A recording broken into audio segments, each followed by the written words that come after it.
السلام علیکم۔ جلد ہی تم تک موت سے آئیں گے، ضرور آئیں گے۔ تم ہو ہی اللہ کو اتنے پیارے۔ جب اللہ کو پانے کے لیے نکلو گے، راستے میں لوگ ساتھ بھی چھوڑیں گے، دکھ اور تکلیف کا باعث بھی بنیں گے، بس تم ہمت نہ ہارنا، اس سوچ میں آگے بڑھتے جانا۔ اللہ سبحانہ تعالیٰ خود چاہتا ہے تم اس کی طرف لوٹ آؤ۔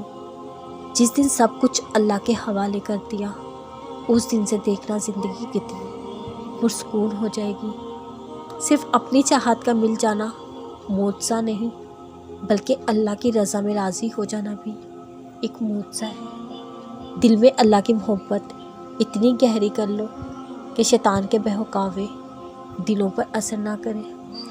انسان ہمیشہ تکلیف کھٹن وقت سے ہی جینا سیکھتا ہے، خوشی میں تو پہلے کی تکلیفیں بھی بھول جاتا ہے۔ آپ کا تہجد تک آنا اس بات کی دلیل ہے آپ کی دعا قبول کی جا چکی ہے۔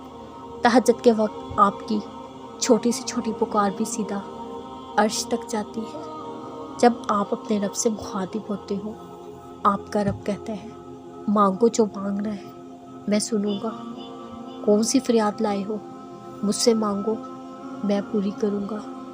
پھر جس پل آپ کے ہاتھ اپنے رب کے آگے اٹھتے ہیں، آپ کی زبان سے نکلی ہر ایک دعا پر کن کہہ دیا جاتا ہے۔ یہ نہ سوچو تہجد میں مانگنے کے بعد بھی ہماری دعا قبول نہیں ہوئی۔ تھکن سے چور روح لیے ہوئے بے چین نگاہوں سے آسمان پر موجود بادلوں میں گھرے چاند کو دیکھنا، پھر ٹھنڈی ہوا کا چلنا، اپنے رب کی مصلحتوں کو سوچتے ہوئے تمہارے چہرے پر مسکراہٹ کا چھا جانا، روح میں ایک سکون کی لہر کا اتر جانا، اس کا تمہیں سنبھال لینا، گرنے نہ دینا، تمہارے سوالوں کا آیتوں کے ذریعے جواب دینا، تمہیں اپنی نعمتوں کے سائے میں چھپا لینا، تمہیں بہتر کی چاہ میں بہترین سے نواز دینا، تمہیں سجدے کے ذریعے سے خود سے قریب کر لینا۔ اس کی محبت نہیں تو کیا ہے، بس تمہارے محسوس کرنے کی دیر ہے۔ وہ تو تمہارے مانگنے سے پہلے تمہیں دینے کو تیار ہے۔ اور کتنا اذیت ناک ہوتا ہے نا وہ لمحہ جب انسان بالکل بے بس ہو جائے، آنکھوں میں آنسو، لبوں پر مسکراہٹ ہو، اللہ سے اپنے لیے کچھ نہ مانگ پائے، کچھ بھی نہ سوائے صبر کے۔